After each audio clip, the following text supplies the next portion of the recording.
पूजनीय ग्रंथ रामायण और महाभारत, इसमें ऐसा लिखा है कि रावण के पास विमान था। तो ऐसा क्यों अमेरिका वाले कहते कि उन्होंने खोज की? रावण के पास विमान तो था, क्योंकि आज जो जिंदगी हम लोग जी रहे हैं वो वेस्टर्न कल्चर के हिसाब से। ठीक है। अरे रामायण काल में तो भारत ये बहुत बहुत सुंदर और संपन्न देश था। मतलब उस काल के कवि और लेखकों ने उनके साहित्य में भारत का बहुत सुंदर वर्णन किया है। भारत मतलब सोने की चिड़िया थी। उस काल में तो बहुत सारे आध्यात्मिक महामानव नामचीन थे। उनके आचार विचार तो भारत के बाहर मतलब 7 समंदर के पार भी गए थे। अपनी संस्कृति, अपने रीति रिवाज, अपनी परंपरा ये बहुत बहुत ज्यादा सुधारित थी। मतलब ये जो विमान की खोज 20th सेंचुरी में राइट बंधु ने की, उसने ये बात सोची, उसने कल्पना की कि इंसान भी पंछी की तरह उड़ सकता है, और दोनों ने ही बहुत परिश्रम करके ये बात साबित करके भी दिखा दी। अब यही सवाल रामायण काल के लोगों को मतलब पुराने लोगों को यानी अपने पूर्वजों को क्यों नहीं सूझा होगा? को भी सूझा था। अरे उस काल में भी विज्ञान और तंत्रज्ञान का बहुत ज्यादा मात्रा में विकास हुआ था, और इसलिए रावण के पास विमान था, ये बात सत्य है। अरे बाप रे भैया, एक ही सवाल का जवाब इतना लंबा चौड़ा और डिफिकल्ट होगा ऐसा लगा नहीं था, पर आपने इससे इतना इजीली बताया। तुम समझ गई ना? हाँ भैया, बहुत अच्छी तरह से समझ में आया। मैं जाती हूँ। हाँ? अरे हाँ, लेकिन ये तो सिर्फ एक ही सवाल का जवाब था, बाकी के 4 सवाल। अरे आशा सुनो तो।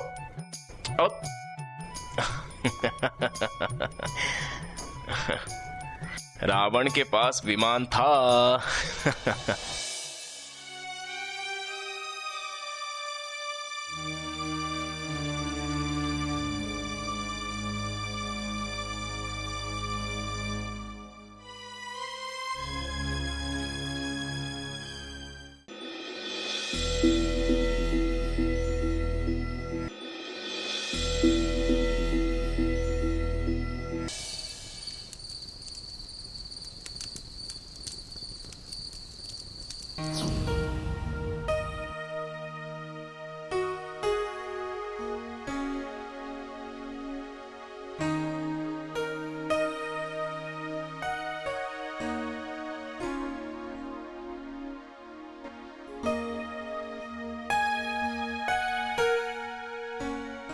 स्वाति, अरे तेरे चाचा अभी तक सोए नहीं, तुझे थोड़ी देर रुकना होगा।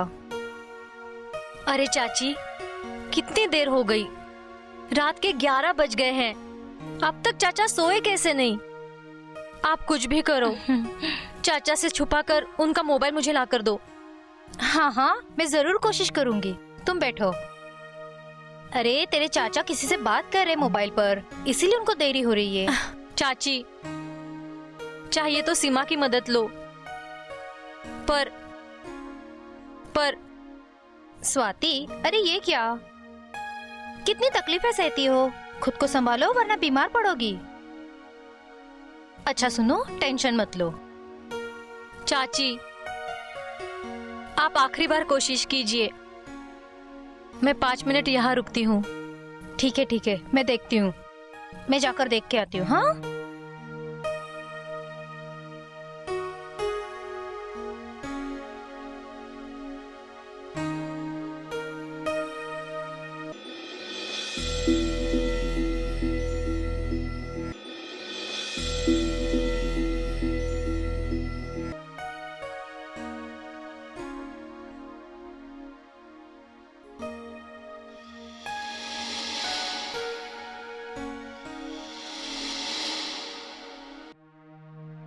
स्वाति, ऐसी स्थिति में ऐसे हालात में कितने दिन बर्बाद करोगी?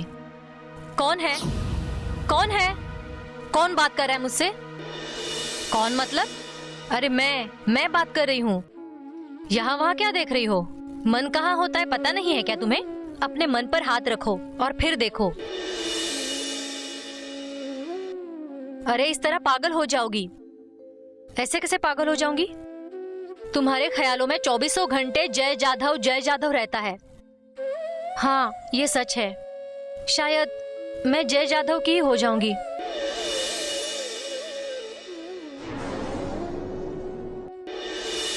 अरे ये क्या सोच रही हो तुम? अरे जय की तो कब की हो चुकी हो तुम। बस शादी होने तक का ही समय है तुम्हारे पास।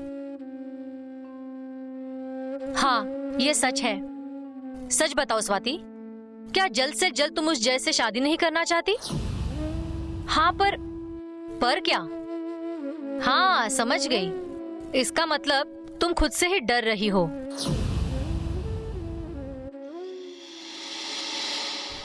हाँ खुद से भी और लोगों से भी।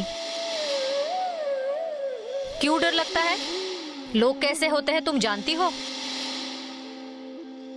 वो मुंह पर कुछ और तुम्हारे पीछे कुछ अलग बोलते हैं। सब चाहते हैं कि मेरी शादी जल्द से जल्द हो, पर कल यही लोग जय और उसके माता पिता से मेरे बारे में कहने में पीछे नहीं रहेंगे।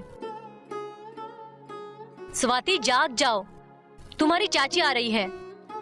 कहाँ आएगी? आ गई देखो, वो मोबाइल लेकर आ रही है। हाँ क्या?